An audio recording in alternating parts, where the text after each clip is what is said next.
अच्छा जी, तो हमारे पास जो हमारा आज का टॉपिक है दैट इज़ प्रेडिकेट लॉजिक, जिसको हम फर्स्ट ऑर्डर लॉजिक भी कहते हैं। जो हम लोगों का प्रीवियस टॉपिक था that was propositional logic. Due to some drawbacks in the propositional logic we move to predicate और फर्स्ट ऑर्डर लॉजिक। बेसिकली हमारे पास कुछ ना कुछ ऐसी चीज़ें थीं, कुछ ऐसे ड्रॉबैक्स थे प्रोपोज़िशनल लॉजिक के अंदर, जिसकी वजह से हम लोगों को प्रेडिकेट लॉजिक की तरफ मूव करना पड़ा। प्रेडिकेट लॉजिक को प्रोपोज़िशनल लॉजिक की एक एक्सटेंशन भी कहा जाता है, ठीक है। बेसिकली हमारे पास जो प्रेडिकेट लॉजिक है फर्स्ट ऑर्डर लॉजिक, उसने क्या किया है कि हमारी जो लैंग्वेज है इसके अंदर ज़्यादा एक्सप्रेशंस ऐड कर दें। It have added some more expressions and it have become more expressive. So propositional logic was very difficult to express when it comes to deal with complex sentences.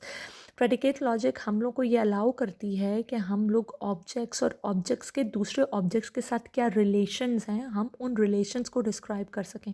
For example, यहाँ पर मैंने एक example दी हुई है, the balls colour is red. अगर हम prepositional logic के अंदर देखें तो हम क्या करते थे, इस पूरे सेंटेंस को हम एक किसी वेरिएबल को असाइन करते थे और ए जो है वो इस पूरे सेंटेंस को डिनोट करता था। लेकिन अगर हम प्रेडिकेट लॉजिक की बात करें तो प्रेडिकेट लॉजिक के अंदर हम क्या करते हैं, हम रिलेशन देखते हैं, जिसमें फॉर एग्जांपल कलर और ब्रैकेट खोली, ब्रैकेट के अंदर दो आर्ग्यूमेंट्स लिख दिए, बॉल कॉमा रेड। तो बेसिकली ये कलर क्या है, ये कलर क्या है, प्रेडिकेट है। एंड द बॉल, बॉल वो चीज़ है, ये वो ऑब्जेक्ट है और रेड उसका कलर है। तो हम लोगों ने क्या किया कि अगर प्रेडिकेट लॉजिक के अंदर हमने डिस्क्राइब करना होता तो हम इस सेंटेंस को इस सेंटेंस के ज़रिए से colour bracket ball comma red इस तरीके से शो करते। इसके बाद नेक्स्ट आ गई, फॉर एग्जांपल अगर हम एक और एग्जांपल लेते हैं, हिरा लाइक स्ट्रॉबेरीज। तो हम लोग को सबसे पहले प्रेडिकेट को जज करना है। तो जो लाइक है, like that is a predicate and then हमने ऑब्जेक्ट्स या आर्ग्यूमेंट्स को देखना है। तो इधर दो ही आर्ग्यूमेंट्स है, एक है हिरा और एक है स्ट्रॉबेरीज। तो अगर हम प्रेडिकेट लॉजिक के अंदर इस वाले सेंटेंस को डिस्प्ले करें तो वो होगा, अगर हम उसको लिखें तो वो होगा लाइक ब्रैकेट हिरा कॉमा स्ट्रॉबेरीज, ठीक है। इस तरीके से हम बेसिकली क्या करते हैं, अपने सिंपल सेंटेंसेस को प्रेडिकेट लॉजिक के अंदर हम लिखते हैं। Another reason to top propositional logic with predicate logic was, जैसा मैंने लास्ट टाइम प्रोपोजिशनल लॉजिक के अंदर भी आपको एक एग्जांपल दी थी और एग्जांपल देख के मैंने आपसे कहा था, अगर हमारे पास कोई ऐसा सेंटेंस हो, ऑल स्टूडेंट्स आर इंटेलिजेंट, तो इस किस्म का सेंटेंस जिसको ना हम ट्रू या ना हम प्रॉपरली फॉल्स के अंदर डिपेक्ट कर सकते हैं, तो हम ऐसे सेंटेंसेस को कभी भी प्रोपोजिशनल लॉजिक के अंदर नहीं लेते। हम प्रोपोजिशनल लॉजिक के अंदर सिर्फ वो सेंटेंसेस लेते हैं जिनको हम ईदर ट्रू या ईदर फॉल्स कर सकें।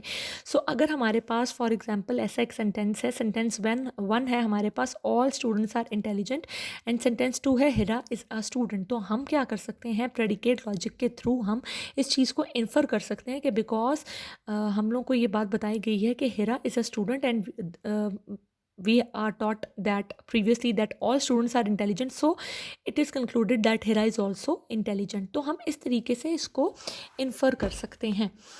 फॉर यहाँ पर यही लिखा हुआ है, all students are intelligent so she is also intelligent. Propositional logic was not able to conclude such logic. उसके अंदर हम ऐसे सेंटेंसेस को डील कर ही नहीं सकते थे। कुछ सेंटेंसेस ऐसे थे जिनको हम नहीं डील कर सकते थे। स्पेशली हमारे पास प्रोपोजिशनल लॉजिक के अंदर 5 ही होते थे सिंबल्स जो मैंने आपको बताए थे, ठीक है। कंजंक्शन का था, डिसजंक्शन का था, निगेशन का था, आपके पास इम्प्लाइज का था, बाई डायरेक्शनल का था। लेकिन यहाँ पर कोई भी ऐसा हमारे पास सिंबल नहीं था जो कि क्वांटिटी को मेजर कर सके या क्वांटिटी को एक्सप्रेस कर सके। When it comes about the quantity, propositional logic was not able to do that.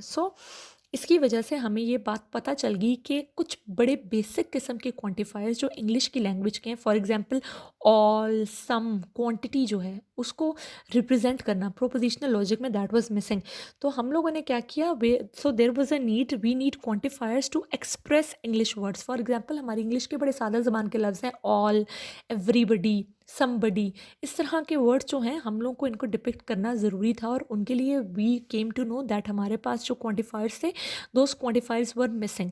तो हमारे पास क्या हुआ कि हमारे पास दो तरह के क्वांटिफायर्स हमने लिए, एक है यूनिवर्सल क्वांटिफायर और एक है एग्जिस्टेंशियल, जिनके बारे में मैं नेक्स्ट वीडियो में बताती हूँ।